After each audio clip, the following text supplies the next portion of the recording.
ഈ അഗ്നികോണിൽ ഉള്ള ഏതൊരു പ്രവർത്തനവും നമ്മൾ കൃത്യമായി ചെയ്തില്ല എന്നുണ്ടെങ്കിൽ നമുക്ക് അവിടെ സാമ്പത്തിക പ്രശ്നങ്ങൾ ഉണ്ടാവും, അല്ലെങ്കിൽ വലിയ കടബാധ്യതകൾ ഉണ്ടാവും. സൗത്ത് ഈസ്റ്റിൽ ഉണ്ടാകുന്ന പ്രശ്നങ്ങൾ വളരെ വലുതാണ്. അത് വലിയ വലിയ കടബാധ്യതകളിലേക്ക് കൊണ്ടുപോകാനായിട്ട് കാരണമാകും. സൗത്ത് ഈസ്റ്റിൽ അകത്തും ടോയ്ലറ്റ് ഇല്ല, പുറത്തും ടോയ്ലറ്റ് ഇല്ല. നിങ്ങളുടെ സെപ്റ്റിക് ടാങ്ക് എവിടെ ഇരിക്കുന്നത്? അത് സൗത്ത് ഈസ്റ്റ് കോർണറിലാണ് സാറേ സെപ്റ്റിക് ടാങ്ക് ഇരിക്കുന്നത്.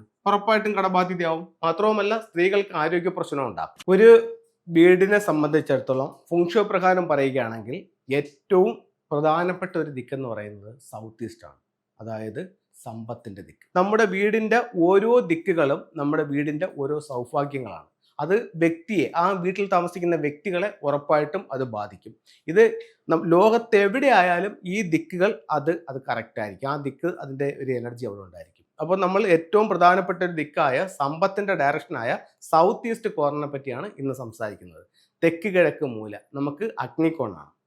ഈ അഗ്നികോണിൽ ഉള്ള ഏതൊരു പ്രവർത്തനവും നമ്മൾ കൃത്യമായി ചെയ്തില്ല എന്നുണ്ടെങ്കിൽ നമുക്ക് അവിടെ സാമ്പത്തിക പ്രശ്നങ്ങൾ ഉണ്ടാവും, അല്ലെങ്കിൽ വലിയ കടബാധ്യതകൾ ഉണ്ടാവും. നമ്മൾ ഒരുപാട് വർഷങ്ങളായിട്ട് പ്രോഗ്രാം ചെയ്യുന്നുണ്ട്, ഒരുപാട് ആൾക്കാർ വിളിക്കുന്നുണ്ട്. ഇവർക്ക് ഭൂരിഭാഗം പേർക്കും ഇതിൻ്റെ പ്രശ്നം വന്നിരിക്കുന്നത് സൗത്ത് ഈസ്റ്റിലാണ്. സൗത്ത് ഈസ്റ്റ് കാര്യമായിട്ട് അവർ ശ്രദ്ധിക്കുന്നില്ല. അപ്പോൾ സൗത്ത് ഈസ്റ്റിൽ ഉണ്ടാകുന്ന പ്രശ്നങ്ങൾ വളരെ വലുതാണ്. അത് വലിയ വലിയ കടബാധ്യതകളിലേക്ക് കൊണ്ടുപോകാനായിട്ട് കാരണമാകും. സൗത്ത് ഈസ്റ്റ് ഭാഗത്ത് ഉണ്ടാകാവുന്ന ചില ദോഷങ്ങൾ ഞാൻ പറയാം. ഇതിപ്പോൾ പലർക്കും ഒരു പ്ലാനിലൂടെ ആകുമ്പോൾ കുറച്ച് വ്യക്തമാവും. നമ്മുടെ വീട് എങ്ങനെയായിരിക്കണം? സ്ക്വയറോ റെക്റ്റാങ്കിൾ ഷേപ്പിലോ ആയിരിക്കണം. ഇനി ഇതിൻ്റെ 8 ദിക്കുകൾ ഞാൻ ജസ്റ്റ് ഒന്ന് മാർക്ക് ചെയ്യാം. ഇത് സൗത്താണ്, ഇത് നോർത്താണ്, ഇത് വെസ്റ്റാണ്, ഇത് ഈസ്റ്റാണ്. ഇത് 4 മഹാദിക്കുകളാണ്. ഇനി 4 മൂലകൾ, തെക്കും കിഴക്കും കൂടെ കൂടിച്ചേർന്ന സൗത്ത് ഈസ്റ്റ് കോർണർ, അഗ്നികോണം. ഈ അഗ്നികോണിനെ പറ്റിയാണ് ഇന്ന് നമ്മൾ സംസാരിക്കുന്നത്. അഗ്നികോൺ എന്താണ്? സമ്പത്തിന്റെ ഡയറക്ഷനാണ്. അപ്പോൾ വാസ്തുവിൽ പറയുന്നത് എന്താണ്? ഇവിടെ ലക്ഷ്മി ദേവി വസിക്കുന്നു എന്ന് പറയുന്നത്. ലക്ഷ്മി ആരാ? സമ്പത്തിന്റെ ദേവതയാണ്. അപ്പോൾ ലക്ഷ്മി ദേവി സൗത്ത് ഈസ്റ്റ് ആണ്. സൗത്ത് ഈസ്റ്റ് ഭാഗത്ത് നമുക്ക് വരുന്ന ഒരു പ്രശ്നം സാരമായി സമ്പത്തിനെ ബാധിക്കും. കുറേ നേരം കൊണ്ട് സൗത്ത് ഈസ്റ്റ് ഭാഗത്ത് വരുന്ന പ്രശ്നം എന്ന് പറയുന്നത് എന്താ പ്രശ്നം എന്ന് ചോദിച്ചു കഴിഞ്ഞാൽ, ഇവിടെ നിങ്ങളുടെ വീട് വെച്ചപ്പോൾ ഇവിടെ ഒരു ബെഡ്റൂം ഉണ്ടെന്ന് മനസ്സിലാക്കുക. എന്നിട്ട് ഈ ബെഡ്റൂമിന് ഒരു അറ്റാച്ച്ഡ് ടോയ്ലറ്റ് ഇവിടെ ചെയ്തിട്ടുണ്ട്. അപ്പോൾ ഇവിടെ നിന്ന് നമുക്ക് ഇപ്പം ഇവിടെ നമ്മളുടെ ബെഡ് ഇട്ടിരിക്കുന്നതെന്ന് കരുതുക. ഇതിവിടെ നമ്മളെ കട്ടിലിട്ടിരിക്കുന്നു, ഇവിടെ നമ്മളുടെ ഡോറ് നിൽക്കുന്നു. അപ്പോൾ ഇവിടെ കട്ടിൽ വെച്ച് കിടക്കുകയാണ്. അപ്പോൾ ഈ വ്യക്തിയെ സംബന്ധിച്ചിടത്തോളം ഇവിടെ ചെന്നിട്ടാണ് ഈ ടോയ്ലറ്റിലേക്ക് കിടക്കുന്നത്.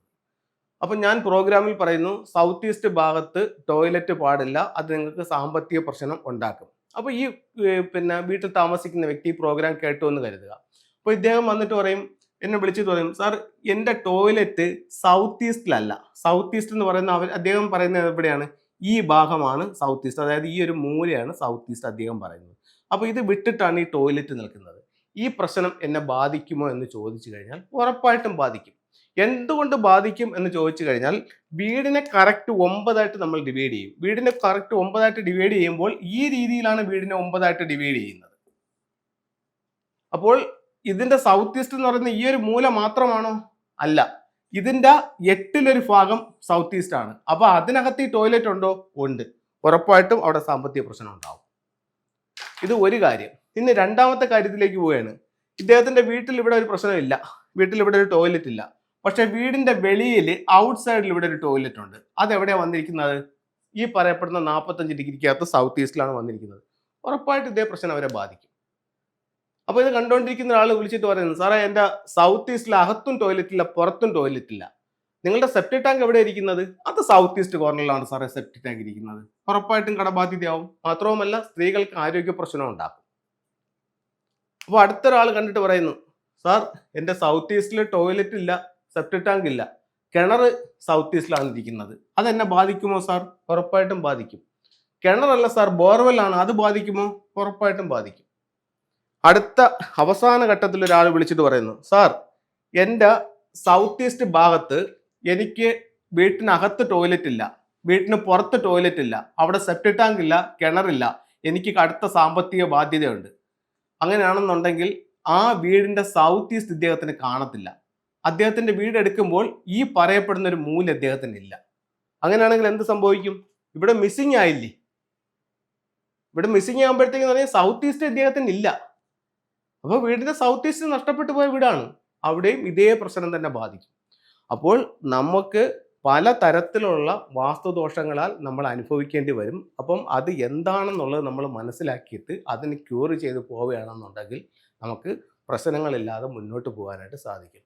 ഇപ്പം ഒരാളുടെ വീട് വെച്ചു, ഒരാൾ വീട് വെച്ചപ്പോഴത്തേക്ക് ഈ പ്രോഗ്രാം കണ്ടുകൊണ്ടിരുന്നപ്പോൾ വീട് വെച്ചിട്ട് ഒരു 3 വർഷമായെന്ന് കരുതുക. ഇദ്ദേഹത്തിന് യാതൊരുവിധ പ്രശ്നങ്ങളും ഇല്ല, സ്മൂത്തായിട്ട് മുന്നോട്ട് പോവുകയാണ്. പക്ഷേ ഇദ്ദേഹം കേൾക്കുമ്പോൾ ഈ പല കാര്യങ്ങളും ഇദ്ദേഹത്തെ ബാധിച്ചിട്ടുണ്ട്. അവിടെ ഒരു ടോയ്ലറ്റ് വന്നിട്ടുണ്ട്, ഇവിടെ ഒരു മിസ്സിങ് വന്നിട്ടുണ്ട്, അവിടെ ഒരു സെപ്റ്റിക് ടാങ്ക് വന്നിട്ടുണ്ട്. പക്ഷേ ഇദ്ദേഹത്തിന് ഇതൊന്നും ബാധിക്കുന്നില്ല. അപ്പോൾ ഇദ്ദേഹം പറയും എന്നെ ഇതൊന്നും ബാധിക്കുന്നില്ല, ഇതൊക്കെ വെറുതെ പറയുന്നതായിരിക്കും എന്നും പറഞ്ഞ് ഇദ്ദേഹം മുന്നോട്ട് പോകും. ചിലപ്പം ഇദ്ദേഹത്തിന് വ്യക്തിപരമായിട്ട് നല്ലൊരു ടൈം ആയിരിക്കും. ഒരു 3-5 വർഷം കഴിയുമ്പോൾ ഇദ്ദേഹത്തിൻ്റെ ടൈം അങ്ങ് മോശമാവും. ടൈം അങ്ങ് മോശമാകുമ്പോൾ വീടിൻ്റെ വാസ്തു ഓൾറെഡി മോശമാണല്ലോ. അപ്പോൾ ഇദ്ദേഹത്തെ പെട്ടെന്ന് ഇത് ബാധിക്കാനുള്ള സാധ്യതയുണ്ട്. അപ്പോൾ ഇതൊക്കെ നമ്മൾ തള്ളിക്കളയാതെ അങ്ങനെ എന്തെങ്കിലും ഉണ്ടെങ്കിൽ ഇപ്പോഴേ അതിനെ റെമഡി ചെയ്ത് പോവുകയാണെങ്കിൽ ഒരു ദോഷ സമയം നമുക്ക് വരുമ്പോഴും ഈ വാസ്തുദോഷം നമ്മളെ ബാധിക്കാതെ മുന്നോട്ട് പോകാനായിട്ട് നമുക്ക് സാധിക്കുന്നതാണ്. നമുക്ക് ചില ഫെങ്ഷുയി ടൂളുകളിലേക്ക് പോകാം. അപ്പോൾ ഫെങ്ഷുയി പ്രകാരം ഓരോ ദോഷങ്ങൾക്കും ഓരോ ടൂളുകൾ അവർ പറയുന്നുണ്ട്. ഒരു പ്രശ്നത്തിന് പൂർണ്ണ പരിഹാരം ഇതാകുന്നില്ല എന്നുണ്ടെങ്കിലും ആ പ്രശ്നത്തെ പരമാവധി ലഘൂകരിക്കാനും സൗഭാഗ്യത്തെ പരമാവധി വർദ്ധിപ്പിക്കാനും ചൈനീസ് വാസ്തുകലയായ ഫെങ്ഷുയിലൂടെ സാധിക്കും. ഇത് നമുക്ക് ഭാരതത്തിൽ മാത്രമല്ല, ലോകത്ത് എവിടെയും ഇത് വർക്ക് ചെയ്യും. ഇപ്പം നമുക്ക് ഒരുപാട് എല്ലാ രാജ്യങ്ങളിലും ഫെങ്ഷുയി ഉപയോഗിക്കുന്നുണ്ട്. അവർക്കെല്ലാം അതിൻ്റെതായിട്ടുള്ള റിസൾട്ടുമുണ്ട്. ഇത് ചൈനയുടെ സയൻസ് ആണെന്ന് പറഞ്ഞ് അവർക്ക് മാത്രമേ ഇതിൻ്റെ റിസൾട്ട് കിട്ടൂ, അല്ലെങ്കിൽ ഇത് ചൈനയിൽ മാത്രമേ വർക്ക് ആവൂ എന്നൊന്നുമില്ല. ലോകത്ത് എവിടെ ഉപയോഗിച്ചാലും നമുക്കിൻ്റെ റിസൾട്ട്. ഇപ്പോൾ കേരളത്തിൽ തന്നെ ഒരുപാട് ആൾക്കാർ ഫെങ്ഷുയി ഉപയോഗിക്കുന്നുണ്ട്, നല്ല റിസൾട്ടുണ്ട്. ഒരുപാട് ആൾക്കാർ ഇപ്പം നമ്മളെ തന്നെ വിളിച്ചിട്ട് ഒരുപാട് ആൾക്കാർ പറയുന്നുണ്ട്, സാർ പറഞ്ഞ പല കാര്യങ്ങളും ഞാൻ പരീക്ഷിച്ച് നോക്കി, എനിക്ക് ഒരുപാട് റിസൾട്ട് കിട്ടിയിട്ടുണ്ട്. വിവാഹം നടക്കാത്തവർക്ക് വിവാഹം നടന്നിട്ടുണ്ട്. പിന്നെ വാസ്തുദോഷങ്ങൾ മൂലം കുട്ടികളില്ലാത്തവർക്ക് കുട്ടികളായിട്ടുണ്ട്. അതുപോലെ തന്നെ വീട് വെക്കാനായിട്ട് ഇതിനകത്ത് പിന്നെ മെറ്റൽ ടോട്ടേഴ്സിനകത്ത് എഴുതി വെച്ചു, വീടായി, അങ്ങനെ ജോലി കിട്ടി, അല്ലെങ്കിൽ ജോലിയിൽ പ്രൊമോഷനായി, ഇന്ന ടൂള് വെച്ചപ്പോൾ ജോലിയിൽ പ്രൊമോഷനായി. അങ്ങനെ ഒരുപാട് ആൾക്കാർ പല തരത്തിലുള്ള റിസൾട്ടുകളും നമ്മളെ വിളിച്ച് പറയുന്നുണ്ട്. അതിനെല്ലാം നന്ദി. നമുക്ക് ചില ടൂളുകളിലേക്ക് നോക്കാം. ഒരു വീട്ടിൻ്റെ അല്ലെങ്കിൽ ഒരു ഓഫീസിൻ്റെ കലഹം ഒഴിവാക്കാനായിട്ട് നമുക്ക് എന്ത് ടൂൾ ഉപയോഗിക്കാം? ഇത് റൂസ്റ്റർ എന്ന് പറയുന്ന ഒരു സ്റ്റാച്യു ആണ്. ഇത് നിങ്ങളുടെ ഓഫീസിൻ്റെ വെസ്റ്റ് ഭാഗത്ത് വെക്കുന്നത് ഓഫീസിലെ മറ്റ് സ്റ്റാഫുകൾ തങ്ങളിലുള്ള നിങ്ങളുമായിട്ടുള്ള കലഹം ഒഴിവാക്കാനായിട്ട് നല്ലൊരു ടൂളായി ഇത് ഫെങ്ഷുയിൽ കണക്കാക്കും. ഭാര്യ ഭർത്താവും തങ്ങളുള്ള കലഹം, അഭിപ്രായ വ്യത്യാസങ്ങൾ, അതിന് എന്ത് ചെയ്യാം സാറേ എന്ന് ചോദിച്ചാൽ ഇത്തരത്തിലുള്ള ഒരു മിസ്റ്റിക് നോട്ട് ബെഡ്റൂമിൻ്റെ തെക്ക് പടിഞ്ഞാറ് ഭാഗത്ത് പ്ലേസ് ചെയ്യാം. അതുപോലെ തന്നെ ഇതിൻ്റെ ചെറിയൊരു ഫോട്ടോ എടുത്തിട്ട് നിങ്ങളുടെ ബെഡിൻ്റെ അടിയിലിട്ട് കിടക്കാം. ഇത് കപ്പിൾസിൻ്റെ ഐക്യം കൂട്ടാനും കലഹം ഒഴിവാക്കാനും നല്ലൊരു ടൂളാണ്. സാറേ കുട്ടി നല്ലതുപോലെ പഠിച്ചുകൊണ്ടിരുന്നതാണ്, ഇപ്പോൾ പഠിക്കുന്നില്ല, അപ്പോൾ പഠിത്തത്തിന് ഇമ്പ്രൂവ്മെൻ്റ് ഉണ്ടാകാൻ വേണ്ടിയിട്ട് എന്തെങ്കിലും ഒരു ടൂൾ ഫംഗ്ഷൻ ഉണ്ടോ എന്ന് ചോദിച്ചു കഴിഞ്ഞാൽ ഇത്തരത്തിലുള്ളൊരു എഡ്യൂക്കേഷൻ ടവർ അല്ലെങ്കിൽ പഗോഡ ടവർ പഠിക്കുന്ന ടേബിളിൻ്റെ നോർത്ത് ഈസ്റ്റ് ഭാഗത്ത് വയ്ക്കാം. അതുപോലെ തന്നെ സ്വീകരണ മുറിയുടെ വടക്ക് കിഴക്ക് ഭാഗത്തും ഇത് വയ്ക്കാവുന്നതാണ്. അപ്പോൾ എല്ലാവർക്കും എല്ലാ ഐശ്വര്യങ്ങളും ഉണ്ടാവട്ടെ എന്ന് പ്രാർത്ഥിച്ചുകൊണ്ട് നിർത്തുന്നു. നന്ദി, നമസ്തേ.